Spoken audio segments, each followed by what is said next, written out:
Welcome back to the channel, everybody. Today we will cover the 4 brand new Toyotas that will be released this year.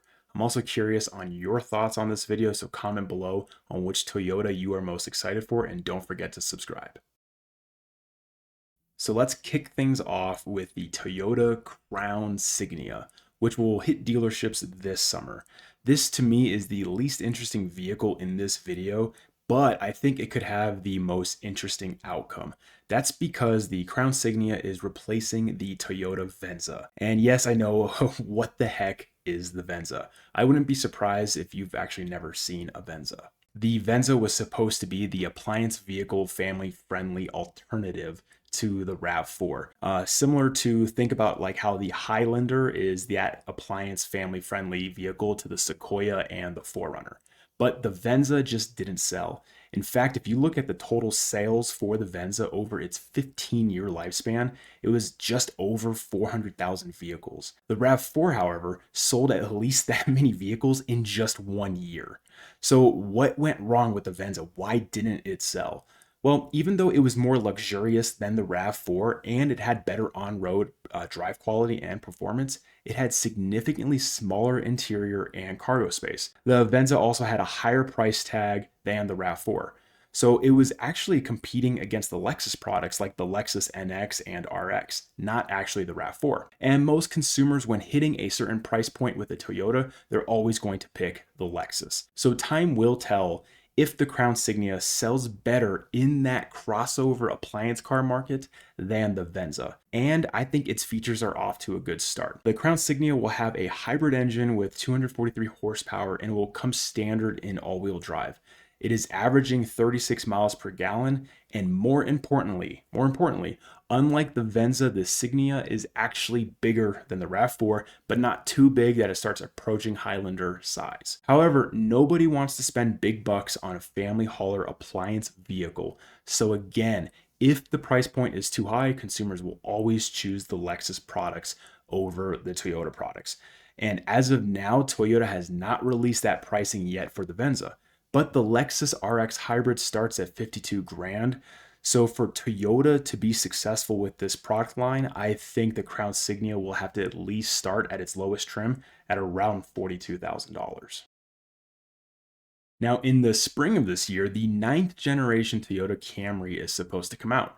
This is a completely redesigned interior and exterior. It also maintains the trim types that we are already familiar with, like the LE and SE, and then the more premium XLE and XSE. Toyota has also advertised a re-engineered suspension and braking system to improve, your handling and your comfort. Now, the Camry is still using that TNGA-K platform, just like the last generation. So technically, this is just a revamped 8th generation, but since Toyota is calling it a new generation, I guess we're going to go with it.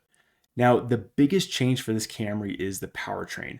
Every Camry will have Toyota's 2.5 liter hybrid engine.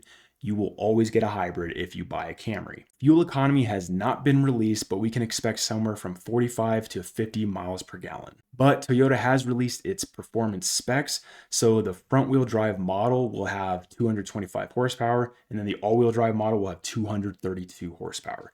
That is a roughly 25 horsepower improvement from last year's hybrid. But here's the downside we have to talk about. The V6 Camry is gone. I think a lot of people will be sad to see the V6 Camry go, but from Toyota's perspective, it just had to go. I can't find firm data on the Camry V6 sales anywhere, but based on just the used car market alone, only about 10% of the 8th generation Camrys that were sold were actually the V6 models. And Toyota isn't going to redesign a new V6 engine just for 10% of their Camry sales. Not just that, there's no V6 that the Camry can borrow from that Toyota owns, at least not a naturally aspirated one. The only one left is the 4Runner, and we all know that that's a 14-year-old engine, and also that it's going to be designed out of the 4Runner when the 6th generation comes out. So that one's a lost cause too. But who knows? Maybe Toyota will have some fun in the future, and when they come out with a TRD Pro Camry for this generation, they might put in the twin turbo V6 from the Tundra inside of it. Next in the lineup is probably the most popular pick for 2024 and arguably the largest cult following for Toyota, and that is none other than the brand new 4th generation Toyota Tacoma. I've already done a couple detailed videos on this truck, so check those out if you want more detail. I'll have them in the description box below. But as of now, the gas engine Tacomas are being delivered to dealerships, so you might see them there on their lots. But if it's a hybrid, then we are going to have to wait until the spring of 2024. Now, the 3rd generation Tacoma had a V6 that pushed out 278 horsepower and 265 pound-feet of torque.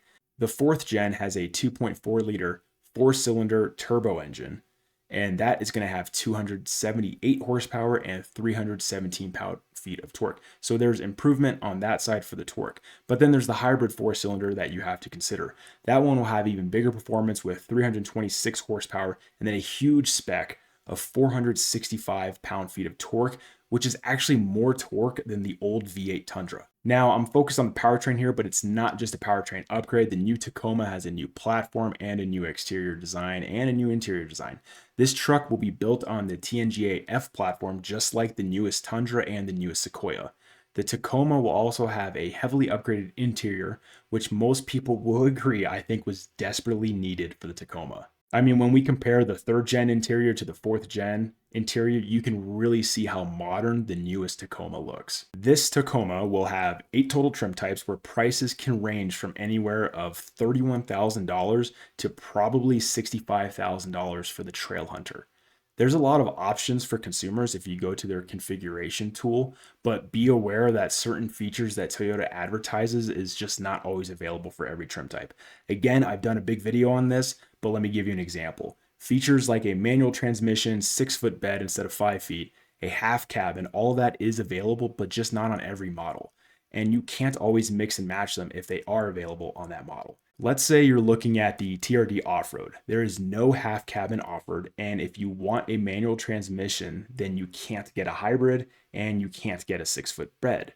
So now let's say you want to have the 6-foot bed. Well, now you get the 6-foot bed in the configuration tool, but then you lose the hybrid engine and then you also lose the manual transmission. Regardless of these limitations, though, I think the Tacoma is still going to sell a lot this year, and I think consumers are also excited for what's to come for this generation. Even, and here's proof of that, even on the 3rd generation Tacoma's final model year, which is 2023, it significantly outsold all of its competition. Whether it's the Colorado, the Ford Ranger, or the Jeep Gladiator, the 3rd gen Tacoma outsold all of them. It wasn't even close. So let's see with the 4th gen if it can live up to its own reputation. And now finally we have the Land Cruiser, which is coming back to North America in the spring of 2024. I say that in air quotes because the Land Cruiser that we knew is technically not actually coming back. If you didn't know, for 30 years now, Toyota has had, well, 2 types of Land Cruisers. They've had the Land Cruiser, and then they started building a smaller Land Cruiser and calling it the Land Cruiser Prado.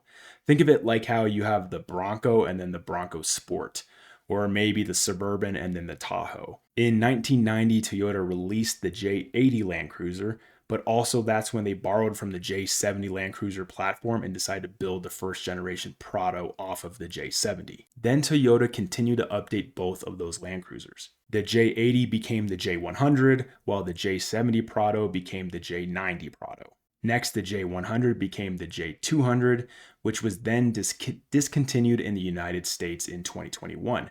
But it was actually redesigned into the J300, where it's sold to places like the Middle East and also Australia today. Meanwhile, the J90 became the J120, then the 120 became the 150, and now finally, the Prado has hit its 5th generation, which is the J250 Prado. And that J250 is the Land Cruiser that is coming to North America this spring. Now, based on Toyota's press release for that Land Cruiser, it will actually only be offered in one engine type, and that's the 2.4 liter hybrid that the Tacoma has. The Land Cruiser will also be built on that F platform, just like the Tacoma. All Land Cruisers will be all-wheel drive, and Toyota says it will likely start at around $55,000.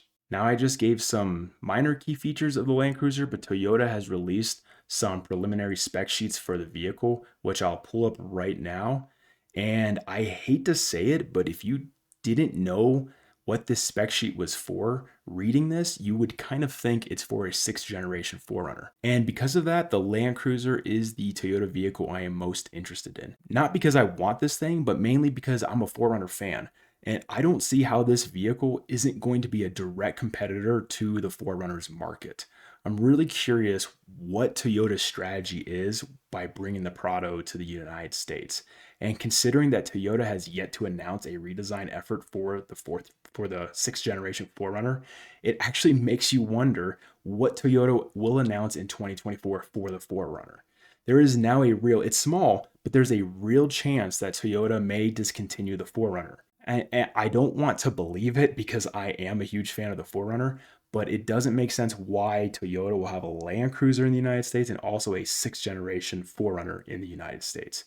And you know what? I don't think I would have said that before Toyota announced this new Land Cruiser. I don't think I would have ever said that the 4Runner would be discontinued, but now maybe there's a 20% chance of happening.